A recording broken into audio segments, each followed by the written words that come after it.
आज राजस्थान के सवाई माधोपुर के गंगापुर सिटी में देश के गृह मंत्री अमित शाह का आगमन हुआ।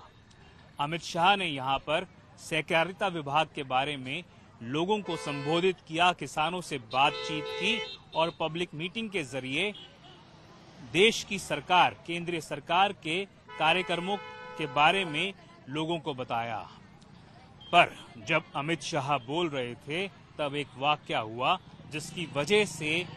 वहां जो सभा स्थल थी, जहां पर जो लोग मौजूद थे, उस वाक्य ने उन लोगों का ध्यान अपनी तरफ आकर्षित कर लिया। हुआ एक्चुअली ये कि कुछ लोग जब अमित शाह बोल रहे थे तो ईआरसीपी को लेकर नारेबाजी शुरू कर दिया उन्होंने, और जब उन्होंने नारेबाजी शुरू की तो अमित शाह ने उनकी तरफ देखते हुए बोला कि ये लोग गहलोत के द्वारा भेजे गए हैं। उन्होंने बाकी के लोगों को कहा कि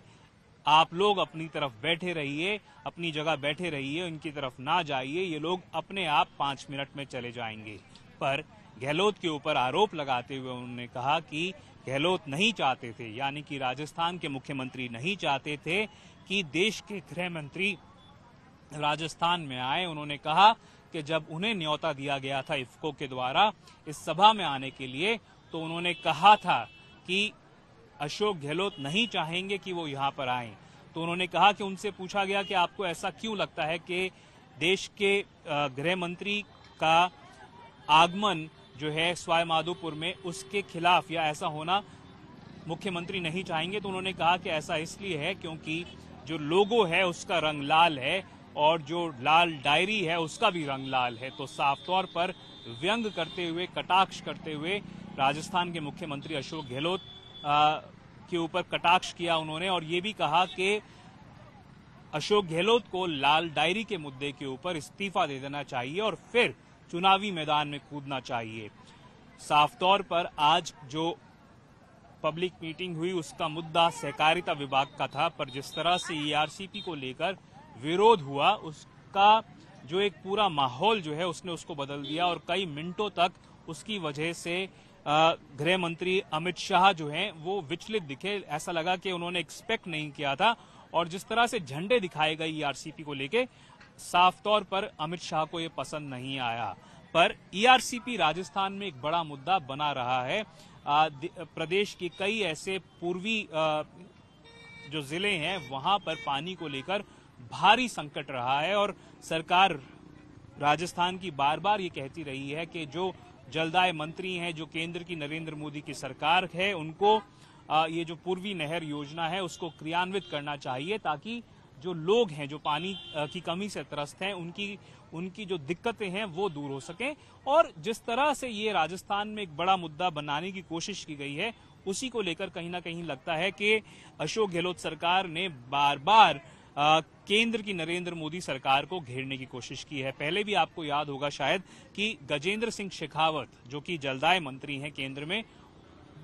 उनके काफिले के ऊपर किस तरह से कई लोगों ने एक तरह से काले झंडे दिखाए, उनको ईआरसीपी को लागू करने की मांग की, और एक बार फिर से अमित शाह के इस प्रोग्राम के दौरान ईआरसीपी का मुद्दा छाया रहा। हालांकि अमित शाह ने स्टेज से जो तीनों सांसद थे, जो डॉक्टर किरोड़ी लाल मीना हैं, उनको खड़े होने का आदेश दिया और कहा कि आप लोगों का अभिवादन करिए। चुनावी साल में आने वाले समय में हो सकता है बार बार बीजेपी जो है अपने आला नेताओं को राजस्थान में लाकर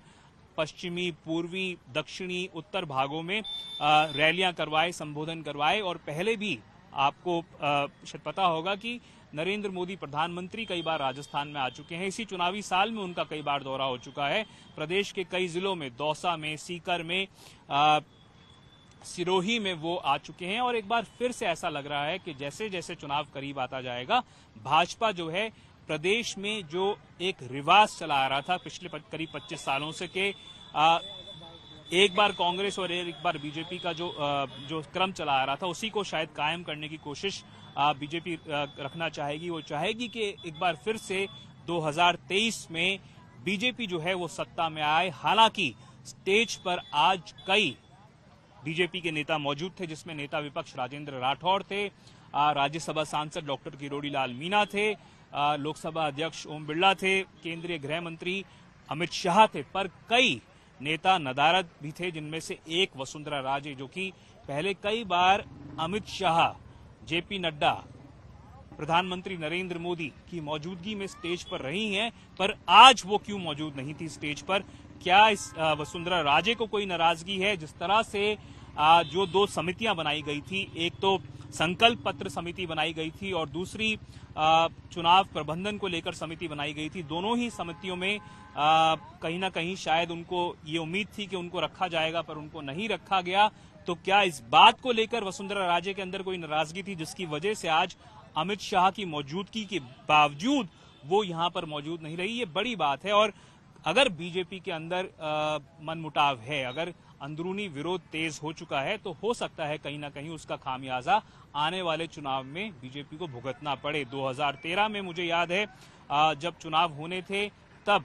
वसुंधरा राजे को पार्टी का प्रोमिनेंट चेहरे के तौर पर प्रोजेक्ट किया गया था, पर इस बार इस साल चुनाव से पहले वैसा नहीं हो रहा है। तो क्या बीजेपी की जो एक बड़ी नेता मानी जाती थी, उसको पूरी तरह से उनको हाशिए पर कर दिया गया है? और क्या बीजेपी जैसे कई और राज्यों में, हरियाणा में मनोहर लाल खट्टर को सामने लाया गया, महाराष्ट्र में देवेंद्र फडणवीस को सामने लाया गया, तो क्या एक बार चुनाव के बाद अगर बीजेपी को सत्ता हासिल होती है, तो किसी अन्य नेता को, जिसका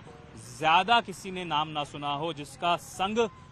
से जुड़ाव ज्यादा रहा हो, ऐसे किसी नेता को आगे ला सकती है? ये समय बता सकता है, पर फिलहाल ऐसा लग रहा है कि बीजेपी ने कमर कस ली है अपने आला नेताओं को राजस्थान के दौरे करवाने के लिए, उनको लोगों के बीच में लाकर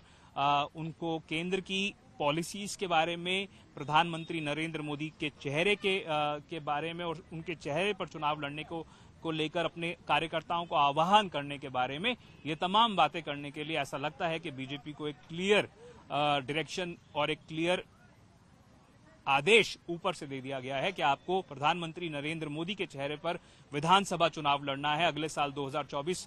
से पहले 2023 का जो विधानसभा का चुनाव है, उसमें साफ तौर पर जो फोकस बीजेपी की तरफ से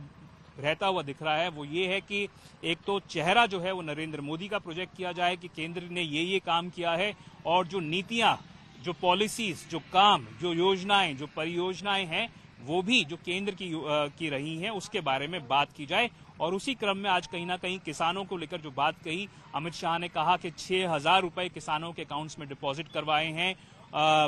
और भी कई बातें कही, गहलोत के ऊपर कटाक्ष की। हालांकि वो सचिन पायलट बनाम अशोक गहलोत की अंदरूनी कांग्रेस की लड़ाई पर बात करते हुए नहीं दिखे आज, पर साफ तौर पर कहीं ना कहीं गहलोत उनके निशाने पर थे और केंद्र की नरेंद्र मोदी सरकार की योजनाएं और उनकी परियोजनाओं का बखान करना उनके लिए आज फोकस एरिया था। सवाई माधोपुर से मैं देवंकुर वधावन, राजस्थान तक के लिए।